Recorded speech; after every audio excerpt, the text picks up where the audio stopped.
My name is Karen Wanjiru-Strenga and this is Learn Swahili Now, your home for all things Swahili. A few things before we get to today's lesson. If you would like access to the transcripts that accompany today's lesson, please go to the description box for more information. Also, if you do not want to miss notifications for all future lessons, please go ahead and click the subscribe button, and this way you do not miss anything. And with that said, if you're ready for it, let us get to today's lesson.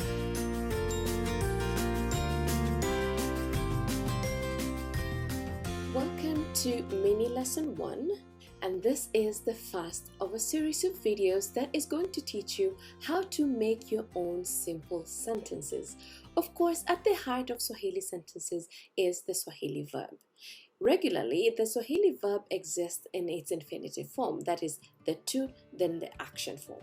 However, if you're going to make sentences with them, you need to learn the various components that make it up so that you're able to comfortably handle the activity of making a sentence. And in today's lesson, I'm going to teach you those important components so that in the next or subsequent videos, you will know how to handle them.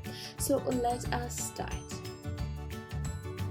So we have a formula that we use to ensure that you remember which components go where. And this formula makes up the word strove. That is subject, tense, reflexive infix, object infix, verb, and extension. So we're going to go ahead and look at what each one of those means and how you can use them. So the first one is the subject. What is that? This is the main actor in a sentence. So what I will do to explain, I will give you a sentence in English and then I'll give you the equivalent in Swahili so that you can see which component goes where. So for example here, I have chosen the sentence Tom ate the food. So the main actor in this sentence is Tom, because Tom is the one that carried out the action. So in Swahili, that sentence is going to be Tom alikila chakula. Don't worry about the verb quite yet. I just want to show you where each of these components fall in the sentence. In subsequent videos, I will show you how to put these things together so that you will be able to do this on your own. So Tom alikila chakula. You'll also notice I've highlighted the article, the are there, because this is going to be your subject prefix. The second part we will look at is the tense. This is when the action took place. This is quite self-explanatory. So in our sentence we have Tom ate the food. We know that the verb to eat exists in its present form as eat, but it's now ate, which shows that the action took place in the past. In Swahili, our tense is going to be shown by two letters, and in this case it's going to be li. Okay, so this li here is our tense marker. Tom alikila chakula. When we see the li, we know the action took place in the past. Okay. The third component is the reflexive infix. So in Swahili, we use this to show that within that verb, we have an actor that had been previously spoken of. We don't have an English equivalent. However, in this English sentence, I will show you how that correlates. So, it was Tom that ate the food. So if you see this particular sentence here, you have an idea that we had already spoken about Tom. So this that here is captured in the Swahili verb by saying ni Tom aliye kila chakula. So when you see this ye here, we are saying we know that we are talking about somebody or something that had already been talked about. So don't worry, because this is a foreign concept within the English language. You will get it the more we continue. And then we have the object infix. So in English, it's just enough to say Tom ate the food. However, in Swahili, you have to include the food within the verb itself. So we would say Tom alikila chakula. So when you see this ki, which of course is a ki because it's matching the noun class for the food, that's a different topic. But for now, this object infix tells you that we have an object in that sentence.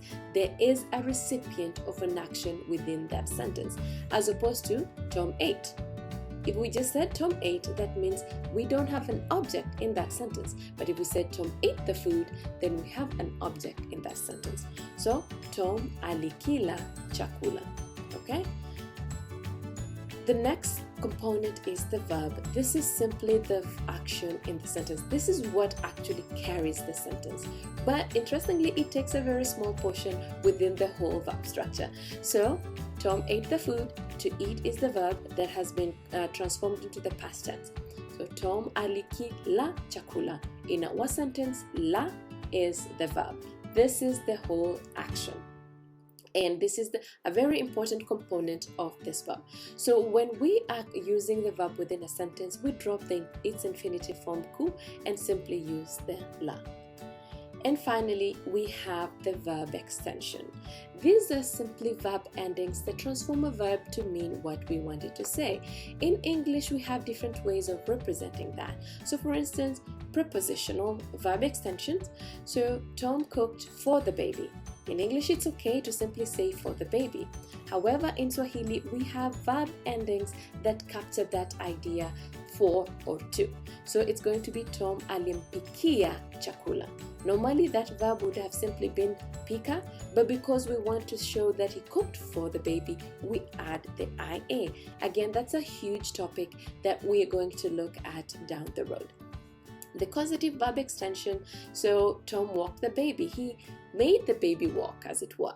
In Swahili, we're going to show that by the ending eza, iza, or isha, or esha. So for example, the eza here is the verb extension. And reciprocal, this is when people are doing an action reciprocally. So Tom and the baby are hugging. So we're going to show that action by adding an na and na at the end. Like I said, that's a big topic, but it's good to be aware of them as we progress, and therefore when you see it, you are not confused. So once more, let's go ahead and look at what we just talked about. Our formula is strove, and it covers the subject, that is the main actor. The tense, this is when the action took place. Reflexive infix, it refers to the actor that has already been talked about. An object infix, this is the recipient of the action. The verb, this is the action itself. And the extension, these are endings that make the verb into what we want it to say. So I hope you have found the video useful, and as usual, I encourage you to check out the description box to see all the other comprehensive courses that you can take to engage with and to learn and take Swahili to the next level. If you enjoyed the video, please go ahead and hit the subscribe button, and I will talk to you again next week when we see how to put all of these components into action as you're making your own Swahili sentence. Kwaheri.